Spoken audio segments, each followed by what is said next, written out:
Jadi pada pertemuan pertama ini kita akan membahas tentang perubahan materi dan pemisahan campuran.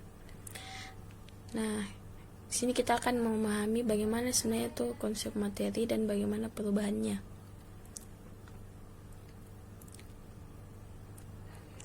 Jadi apa itu ilmu kimia? Jadi sebelumnya kan kalian mungkin pernah belajar sebelumnya di SMP atau SD tentang pelajaran kimia ini. Nah, kimia itu adalah ilmu yang pelajari tentang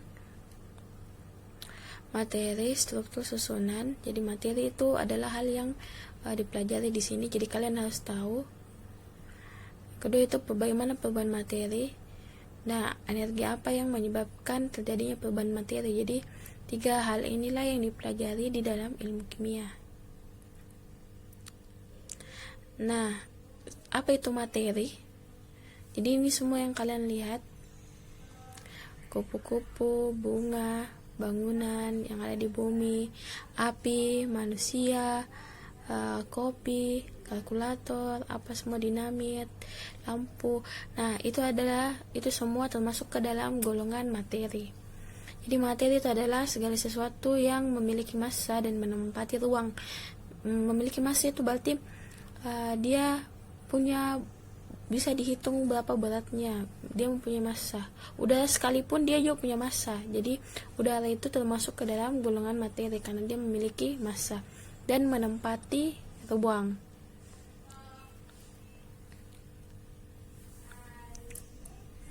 Nah, materi di sini kita lihat pembagiannya. Materi itu terbagi jadi 2, yaitu ada zat tunggal dan zat campuran.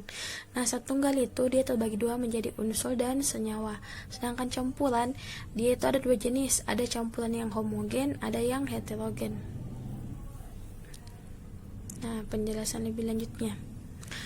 Nah, mengklasifikasikan materi. Pembagiannya kan tadi zat tunggal itu adalah unsur.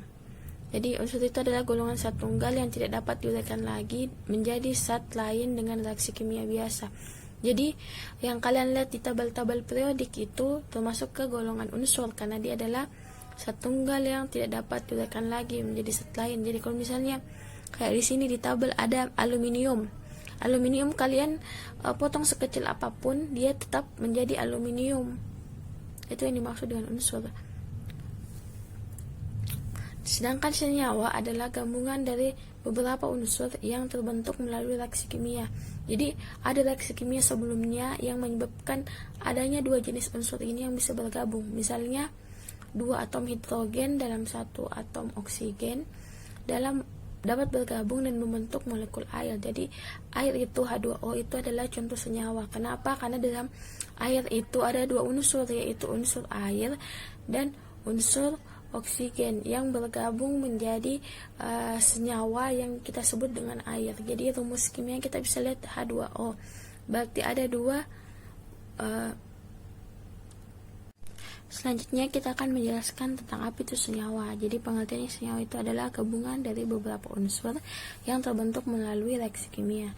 Jadi senyawa ini terbentuk karena ada suatu reaksi kimia. Jadi ada 2 unsur yang bergabung bisa menjadi 1. Minimal ada 2 unsur yang menjadi 1.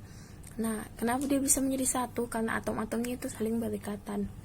Nah, contohnya yang sering kita lihat itu adalah air. Nah, air itu adalah gabungan dari hidrogen dan oksigen, di mana ada 2 molekul atom hidrogen bertemu dengan 1 atom oksigen sehingga membentuk 1 molekul air. Nah, di sini kalian juga bisa lihat contoh-contoh senyawa yang ada di tabel. Ada amoniak, ada asam asetat. Jadi itu gabungan dari 2 unsur ya, 2 unsur atau lebih. Minimal ada 2 unsur yang bergabung. Itu akan membentuk senyawa. Nah, sedangkan campuran adalah gabungan dari beberapa zat dengan perbandingan yang tidak tetap tanpa melalui reaksi kimia. Nah, kalau yang tadi air dia punya perbandingan yang tetap. Jadi dia punya rumus kimia H2O. Jadi H2 itu berarti dia terdiri dari 2 hidrogen dan 1 oksigen. Itu sudah perbandingan tetapnya. Sedangkan campuran dia tidak memiliki tidak memiliki perbandingan yang tetap dan tanpa melalui reaksi kimia. Jadi tanpa perlu adanya reaksi kimia atau penggabungan atom-atom, kita sudah bisa membuat campuran. Contohnya, kalian pernah lihat air sungai. Jadi air sungai itu adalah jenis campuran, karena kan komposisi air dan lumpurnya itu tidak pasti dan tidak melalui reaksi kimia, cuma dicampur biasa. Tanah itu terdiri dari banyak zat-zat dan banyak materi-materi lain. Udara juga seperti itu. Di udara itu bukan cuma ada oksigen, tapi ada hidrogen, karbon dioksida, dan lain-lain dengan perbandingan yang tidak tetap. Terus di makanan, minuman, jenis-jenis makanan, minuman, larutan garam, larutan gula, dan lain-lain. Jadi larutan garam dimaksud di sini kan, kalau garam dia termasuk ke dalam jenis senyawa karena dia kan NaCl, ada natrium dan klorida. Kalau misalnya kita bilang larutan garam, berarti ada garam yang dilarutkan di dalam air. Nah, larutan garam itu tidak ada perbandingannya sebanyak apa airnya. Yang penting garamnya bisa larut. Nah, itu sudah menjadi campuran. Sini juga ada sudah contoh-contoh campurannya, kalian bisa lihat di tabel. Terus jenis campuran itu ada dua, ada yang homogen, ada yang heterogen. Nah, homogen itu berarti dia larutan yang mempunyai sifat dan komposisi yang seragam pada setiap bagian campuran, jadi dia rata dan tidak dapat dibedakan dengan melihat langsung maupun di bawah mikroskop optis terbaik sekalipun. Jadi dia campurannya itu homogen atau menyatu dengan baik. Contohnya stainless steel. Nah, di mana stainless steel ini adalah campuran dari 3 unsur atau 3 zat dengan perbandingan yang tidak tetap. Besi, nikel, itu adalah campuran untuk membentuk stainless steel. Terus di sini kalian bisa lihat campuran-campuran yang lain, contoh-contoh yang lain yang sifatnya homogen atau susah untuk dipisahkan. Nah, sedangkan campuran heterogen itu dia mempunyai sifat dan komposisi yang bervariasi pada setiap bagian campuran dan dapat dibedakan dengan melihat langsung secara fisik. Jadi kalian campuran heterogen ini bisa dipisahkan kalau kalian menunggu beberapa saat, dia akan terpisah. Jadi kalian bisa bedakan yang mana campuran yang satu dengan campuran yang lain. Misalnya kalau kalian mencampur minyak dan air, kalian bisa membedakan yang mana minyak, yang mana air, karena kan minyak itu selalu terpisah ke atas. Sama dengan air santan, kalian bisa bedakan yang mana santan aslinya, yang mana campuran airnya. Sifat-sifatnya, materi itu terbagi menjadi 3, padat, cair, dan gas. Nah, kalau dia padat, bentuk dan volumenya tetap selama tidak ada pengaruh dari luar. Jadi dalam suhu ruangan dia bentuknya itu padat atau tetap.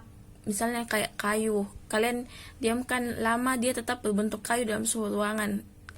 Kalau kalian tidak memberikan pengaruh dari luar, kalian tidak potong atau kalian tidak tekan. Sedangkan cair itu dia bentuknya itu selalu berubah sesuai dengan tempatnya. Volume saat cair itu adalah tetap, tapi dia menyesuaikan sama bentuknya. Jadi kalau kalian taruh dia di wadah yang bulat, bentuk